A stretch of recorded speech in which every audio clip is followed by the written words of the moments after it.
everyone, welcome back to my channel. I wanted to do a video on my pattern stash. It's something that I've seen a couple people do and I thought it would just be interesting. I didn't realize how many patterns I had. This is out of control. So I'm not going to talk a lot about each one, but hopefully through the magic of video editing, I will be able to put in pictures of my finished garments of all the ones that I've tried. So I've broken them out by company. So I have Simplicity, Butterick, McCall, a couple of Vogues, and then a couple of like Wildcards. So let's start with the Wildcard. So I have two patterns by Closet Case Files. I have the Nettie bodysuit and the ginger jeans, and I purchased both of these in my Fabric Mart haul. I have made both of these, though I haven't got around to photographing anything yet. Then I have a new look pattern. This is the first one I've purchased. Pattern number says 0566, but when I look on their website, it has a different pattern number. I just thought the bodice was really interesting on this, but I haven't had a chance to sew it up yet. And then I have, this one is from a company called Style, which I don't think is in business anymore. And the code is 2377. I took a look at the tissue and it doesn't look like it's ever been used or cut, but I believe this came from my mother. She was like cleaning out her sewing room and she just sent it to me. Interestingly enough, there's some phone numbers written on the back in my mom's handwriting. And they look to be Colorado phone numbers, so I have no idea where this pattern came from. Then I'll move on to Vogue because I don't have very many of these. I only buy Vogues when they're on sale, and I spend about, I think it's $4.99. So I have this Vogue 1353 by Kay Unger, and this is the one I use to make my ModCloth dress. Then I have Vogue 8789. It's a vintage Vogue pattern. I like the bodice, but I wasn't too much of a fan of the gathered skirt. I have Vogue 1084. I haven't used this one yet, but I have fabric. Vintage Vogue 2903. And again, I haven't used this yet, but I have fabric. This is a recent acquisition. It's Vogue 8333, and it's just a blazer pattern, but it has a really unique pocket detail on it, and it's supposed to go into a lot more like information on couture sewing techniques, so I'm excited to try it. And then the last Vogue I have is Vogue 2561. I don't think this one is in print anymore. It's one that my mom made a dress for me after high school, so maybe about 13, 14 years ago. But when I tried to get it out again, I'm missing some pattern pieces and I'm missing some instruction pages, so I don't know that I'll ever use it. Okay, now on to the McCalls patterns. I have McCalls 7313, which is just a simple jersey dress. The only thing I don't like about this is it uses an elasticated waistband, which I think makes the bodice look a little blousy. Then I have McCall 6696, and I actually have two copies of this just because I've used it so frequently that I wanted to make sure that I would have another one available if I ever stopped printing it or like this one just becomes too used. That's how much I love this pattern. Then I have McCall 7351, which is another shirtwaist dress. I've made two of UB, but then I've used the top, the bodice of this pattern, and then the skirt on this pattern as well, like mashed together. I have McCall 7170. This is one of the first patterns I ever purchased. I loved the way that she looked on this envelope. She looked like the dress just looked really flowy and elegant. I got it home. I realized it was for a knit fabric. I probably will never make this pattern. Next, I have McCall's 7279. I bought this to use as a starting point for making a pattern block, because it's very basic bodice, sleeves, and skirt. But you can then use to make any other pattern. And also this particular pattern comes with a lot of like fitting information and like lines for where to like expand stuff. So I thought it would be really helpful to have in making that pattern block. Then I have McCall's 7154, which is part of their archive collection. This is circa 1930. I think it's a beautiful gown. It's probably not going to be very flattering on me, but I still want to make it anyway. And I've seen some gorgeous renditions on Pattern Review of wedding dresses using this pattern. McCall's 6954. I used this to make a beach cover up. Probably won't use it again. McCall's 7208. I use this to make an apron. I probably won't use it again. McCall's 7053. This is a blouse pattern, again from their archive collection. That's 1933. I've made a silk blouse and a white blouse out of this. McCall's 7086, another archive collection, and this time it's circa 1963. I've made the full skirt version. McCall's 7153, archive collection, again 1933.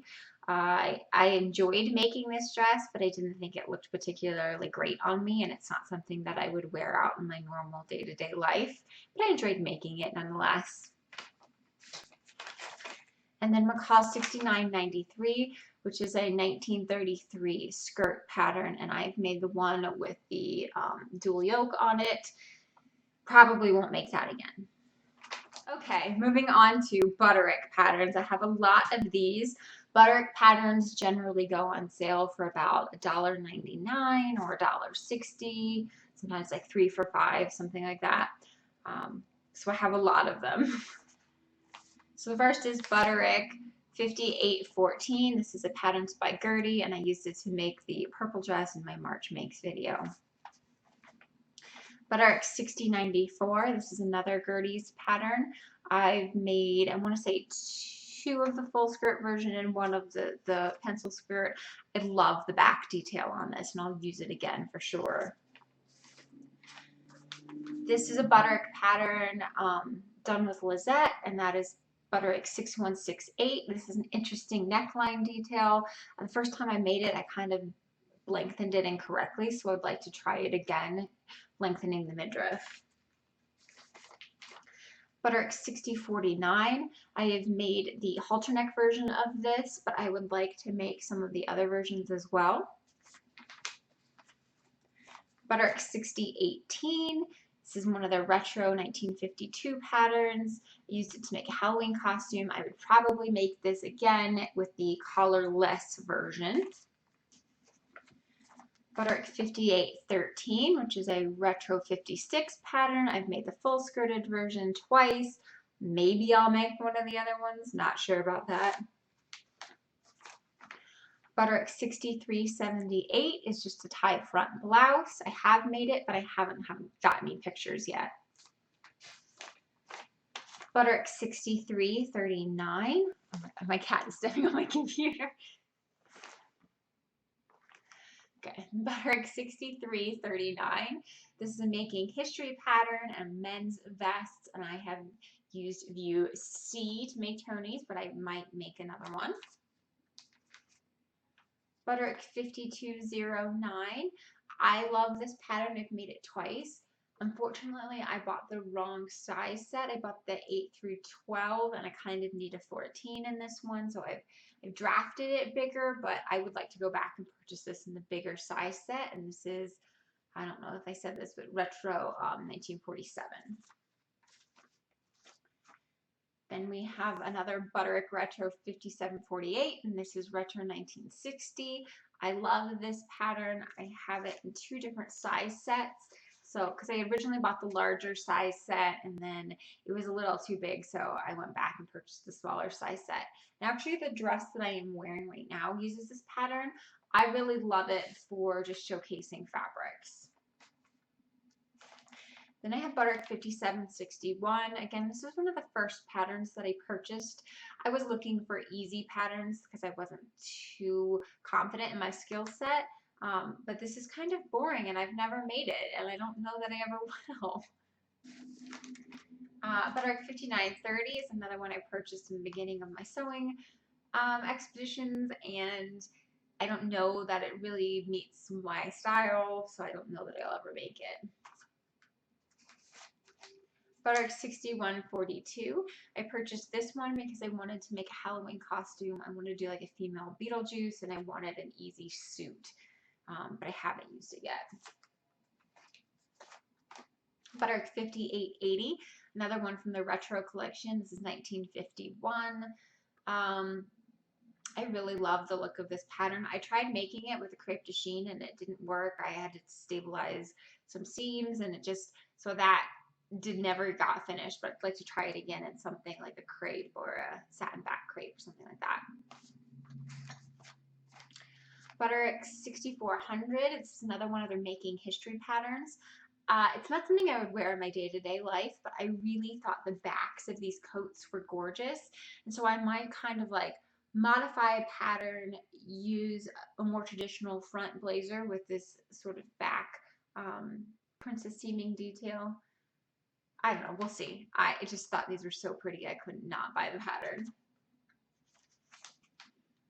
This is Butterick 6385. I'm planning to make this funnel neck version of this coat in a nice wool fabric that I purchased from Fabric Mart. It's like a camel wool. Butterick 5824. Also, I'm planning to make a winter coat in a cobalt wool, almost exactly like the photo on this pattern. I think this pattern is out of print, but I'm going to use the Sew Along on Gertie's blog for better sewing. So I have Butterick 6055, and this is a retro 1950s pattern. I bought it in the beginning of my sewing career, and I've used it. It has kimono sleeves. Now that I know how to set in sleeves, I don't really like the way kimono sleeves look, so I probably won't use this again. But I might use the pockets because they're pretty cute. Butterick 6285. This is another Patterns by Gertie. I made the top. It was way too short on me, like just barely underneath my bust. So I don't wear the top at all, but the skirt I have used a couple times. Butterick 5603, and this is retro 1956. I've done view C and view B. It's a nice pattern. It's kind of like a higher empire waist, but then with like princess seams. So it's not the best on me, but I've made it a couple times. Butterick 6296 is a pajamas pattern. I've made the top and shorts. I don't actually wear the pajamas as much as I thought I would, but I would really love to make a pair of like silky pajamas eventually.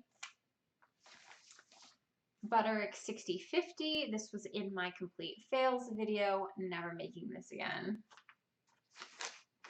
Butterick 6130. I've made the jumpsuit from this pattern.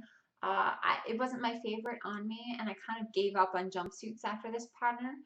But if you watch the Kittenish Behavior channel, she makes amazing jumpsuits, so it's making me think I need to revisit them. Butterick 6217. This is another Patterns by Gertie. I've made 2 of them. Not the best. I probably won't make any more. And then Butterick 5882. This is a Patterns by Gertie. I made it, the shelf bust actually hits mid bust instead of below, and so it just made me look really bad. So I ended up cutting off the bodice, reusing the skirt, and just putting an Anna bodice on top. Okay, the last section I have is Simplicity. I have a ton of Simplicity patterns. They go on sale for 99 cents, and I just can't help myself. So the first one I have is Simplicity 1590, and this is a 1940s retro blouse. Simplicity 8250, I've made the skirt. I really would like to make the bolero, and this is a 1950s vintage. Simplicity 1070, you probably saw this in my March Makes video. Made 2 skirts, a jacket, and crop top. I will probably make more crop tops. Simplicity 1538, this is my go-to women's button-up shirt pattern. Simplicity 1544, this is my shirt pattern that I used for Tony. I have it in 2 different size sets, and that's because Again, just like me, he sits right in the middle. So I have the smaller size set if he wants a more fitted style shirt, and then the larger size set if he wants something a little bit more relaxed and baggy. I have Simplicity 1427. I've used this to make a petticoat, but I'd like to make some of the non-frilled versions as well. Simplicity 3688. I've made the trousers from this, and that's in my February makes video. I thought the trousers are great. I'll probably make those again. I don't know about anything else from the pattern. Simplicity 2446 used to be my blazer pattern, but now that I have the Vogue one, I don't know if I'll use this again. Simplicity 8051. This is a great sort of retro style pattern, even though it isn't from a retro collection. I've made both views. Simplicity 1755, and this is from the designer Leanne Marshall from Project Runway. I've made one of these. I have one dress planned in this for the month of April as well. This is a really old Simplicity pattern. I bought it in high school, so it might be 13, 14 years old, maybe 15 years old. I used it to make a costume, but now that I like to wear a lot of vintage style clothing, I might make it again. Simplicity 5006. I just bought this to be underpinnings. It has a nice corset pattern as well as some petticoats. Simplicity 1139. This is a more Civil War era corset. I may or may not make it. I'm not sure. Simplicity 1166. This is a 1950s vintage pattern. Cute little separates. Have not made this yet. Simplicity 8242. This is a 1940s vintage suit I have not made yet. Simplicity 8228. This is a cute bra pattern from Madeline. I would love to make the Razorback version, but I don't want to spend any money on shipping to get the lace in, so I'm hoping I can find some stretch lace when I go down to Colorado Fabrics next month. Simplicity 1459. This is a 1950s vintage pattern. The collar on this looks really big and gimmicky, which is why I always think about making it and then I put it back. But I've seen some cute renditions on Pattern Review, so maybe I should give it another look. Simplicity 1221, which is a 1940s vintage apron pattern. Planning on making some of these for gifts. Simplicity 1426. This is 1950s vintage, sort of like bralette pattern. It didn't really fit me very well, so I probably won't use it again. Simplicity 1018 is a knit pattern. I did not like how this looked on me, so I probably won't use it again. Simplicity 1587, which is a 1940s retro. It's an interesting neckline. It's pretty high and modest, so not my favorite, but I may use it again. Simplicity 3628. I don't think this is made anymore. I just was one that I had in my pattern collection from about 10 years ago. Simplicity 0200. I used this to make a steampunk Halloween costume. I loved this pattern. It was a lot of fun to make. It has a lot of individual pieces. I just don't need very many steampunk costumes. Simplicity 8085. This is one that Tony picked out. It's a 1950s vintage. The only thing I don't like about this is it uses snaps as the closure, and it goes all along the back. So you cannot get into it yourself. You have to have somebody else snap you in, and then the snaps don't hold particularly well. So it just wasn't well thought through.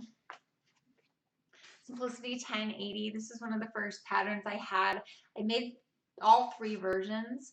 I eventually cut off one to turn it into a tunic. I liked it. It's very simple, quick sew. I just don't need more than 3 in my closet. Simplicity 1873. This is Cynthia Rowley pattern. This is new. I just got it last week, and I'm planning to make a dress with this for the Easter spring dress sew along. Then I have Simplicity 8086. This is another Cynthia Rowley pattern. I've used it once and I'm planning on making another dress this month. Maybe not this month, but soon. And last but not least is Simplicity 8289. This is another Leanne Marshall pattern. I'm going to make the T-length dress. I think it just would be really sweet and romantic and perfect for a wedding. So that is it for all of my patterns. I hope I didn't bore you too much. If you saw a pattern in there that you really want me to make a dress out of, let me know down in the comments and I'll try to find something out. Thanks. I'll see you next time.